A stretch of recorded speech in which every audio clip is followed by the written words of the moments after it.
drink some beer! We're back. It's 937 KAZY and the Craft Beer Buzz. Up to segment 3 here. We have had Rupture. We have had Tree Shaker. Yes. It's Tommy T. It's Cuckerdoo. And we're ready for the next one. We don't have Misty, by the way, because her daughter is turning into a gelatinous cube. But not our fault. Nope, not our fault. Not our fault. Yeah, not taking credit at all.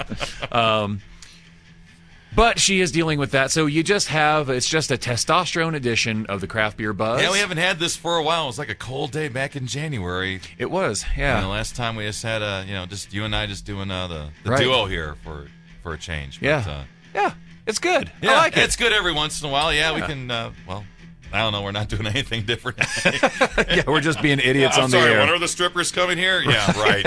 Although we are talking about having Miss Topless Wyoming back on the show again. Oh, yes. So that is in the plans, and I was not here for that, so I should stick around to maybe see it. Yeah. Okay.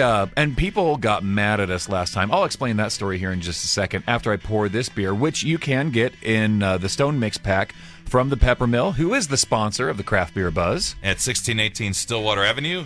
And what is it? It is Wednesday night, so tonight there is trivia going on with LSDJing, which is a blast.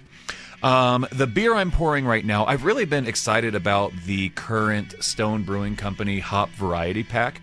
That's, I think, one of the best variety packs you can get if you're a hops lover, and most craft beer drinkers are.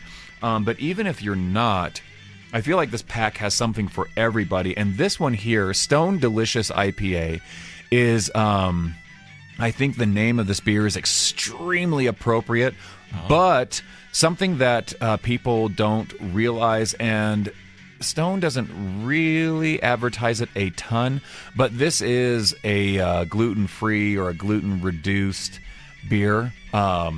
But when you put gluten-free on something, people are like, no, I want real beer. Well, this is real beer, and this is a rip-roaring IPA. It is delicious. Yes. But if you have that friend or a buddy who is, can't do the gluten or believes they can't do the gluten, this is a great beer for them. Well, a lot of people see that. I mean, you see it advertised on, bags of potato chips, and some people really do pay attention to that whole gluten-free thing. And you wonder, well, what about when you drink beer? Do you pay attention to that as they pour another bottle of Bud or something like that? But here you got something, and this is pretty good. Well, and it's a huge, the whole gluten thing, gluten-free thing's a huge category right now. I mean, you see it everywhere. But when it came to beer, trying to brew without barley, which is what's producing the gluten, previously you had brands, which they're still around, like Omission and some of these others, and they did a really good job at it, but it's just, it doesn't taste the same. This is a process where they are brewing with barley. So you've got barley, you've got hops, but they're using an enzyme that then goes and eats up all the gluten. Okay. And so it's not completely gluten-free. Like to be gluten-free, the parts per million, I'm getting really boring right now, but like the parts per million hypothetically are like 1 to 10 out of a million, and the gluten reduced is between like 1 to 20 out of a million. So there's like a trace amount of gluten in there, Yeah, but I have friends who do have celiacs that can drink this. Okay. And they don't have issues with it. But it does have a different flavor from the other two that we've had.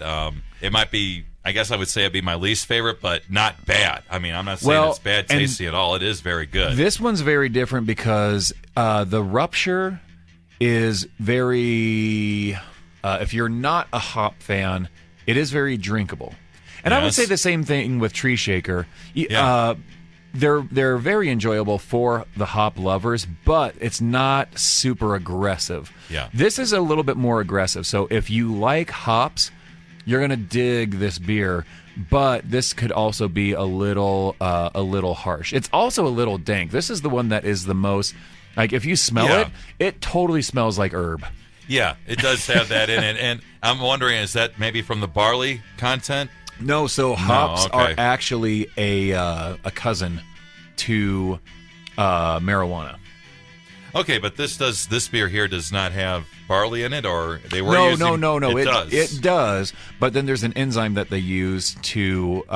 It actually is an enzyme that was used to make it clear. This is like, it pours just bright, crystal clear. Oh, yeah. And so this enzyme is typically used as a clarifying agent in beer, but the side effect of it is it eats up all the gluten. Okay, it just seems like this has more of a more malty flavor to it, or malty taste, more malty feel, if you will. Yeah, well, and it definitely has more. You know how when we were trying Rupture the first time on the first segment, I was talking about how it had that hop aroma, but you didn't feel it on your palate. This has a very resiny feel on the back of your tongue. Yes. Like you could, like, it just lingers on the back of your tongue. Yes, but it's not like a bad aftertaste or anything like that. So this really goes down good. Oh yeah, absolutely. So that's why I wanted to feature this, because it is in the hop variety pack, and and don't overlook this beer. Like, this is a good beer, so it could get missed. Yeah, well, its name precedes itself. Someone might say, well, really, is it delicious? It really is delicious. I would give it a shot. If they're like, so bold, hey, it's delicious IPA. Right. It is a delicious IPA. It absolutely is. It's 7.7. Mm-hmm. What we got here? A citrusy IPA with lemon drop and El Dorado hops. Yes. So that's what we have going on. Yeah. And everything's going, in lemon drop. That's the crazy thing with hops, man. Like, there's so many, just different styles and varieties of hops. You've got lemon drop. You've got all these different things, ranging from piney to fruity to sweet to, citrusy to spicy to herbal. I mean, it's crazy. You've got hops that come across like garlic and onion. It's, practically infinite. Oh, it is. It really is infinite. I'm waiting for like the Thanksgiving dinner hop to come out, where it just tastes like turkey and gravy, A little bit of turkey and stuffing IPA. Yeah. Wow. That could be real fun at Thanksgiving dinner, having that going down with everything else. Yeah, and then just have like a cranberry IPA. And, cranberry IPA. Yes. Yeah, to follow up with that, and then maybe a yams. Oh, there you go, buddy. We got a good one that time. So we do need to catch up with Misty, because at the beginning of the year, belches and stuff like that. But she has the contact info. She wouldn't divulge it. Ooh. So I have no way to get in touch with her. But she is working on getting Miss Topless Wyoming back on the show. We're going to see how things are now that a few months have gone by. We're going to see how things are being Miss Topless Wyoming, and what it's done for her career. What it's done for our career, I don't know. And that'd be really great, especially with us moving to a later time now. That's going to be true. Next week. Next Wednesday, March 27th, the Craft Beer Buzz is now going to be on from 7 p.m. to 8 p.m. That's right. So that would work great if we get prime her time, baby. in here in the evening in prime time. Yeah, totally. And the last time we had her on, she didn't get naked. Everyone thought she was going to. And when she didn't, they got mad at us, which I didn't understand, because you can't see her because she's on the radio. On the radio. But everyone got mad. So I don't know. Maybe we can convince her on the next show, but we'll see. But we'll figure it out. All right. That sounds like a whole lot of fun. Oh, it sounds like a great time. Yeah. I'll bring, maybe I won't bring dollar bills, but I'll bring a bunch of like cans of beer that are worth $1. I don't think that'd be the last time she's ever on. Yeah, I was about to say. All right, so there you go. That's the Craft Beer Buzz for this week. 93.7 KAZY with Tommy T. Chuckerdoo. Stick around. We will have the podcast that's going to be posted here on the Craft Beer Buzz YouTube channel. And then next week, it's our new time, 7 to 8 p.m., right here on 93.7 KAZY. And I guess we'll see you then. So for me, Tommy T, drink up. Yeah, buddy. Enjoy. And see you next week. And for Cuckerdoo, it's the same thing. Drink up, have fun, don't be a beer snob, and we will see you guys next week.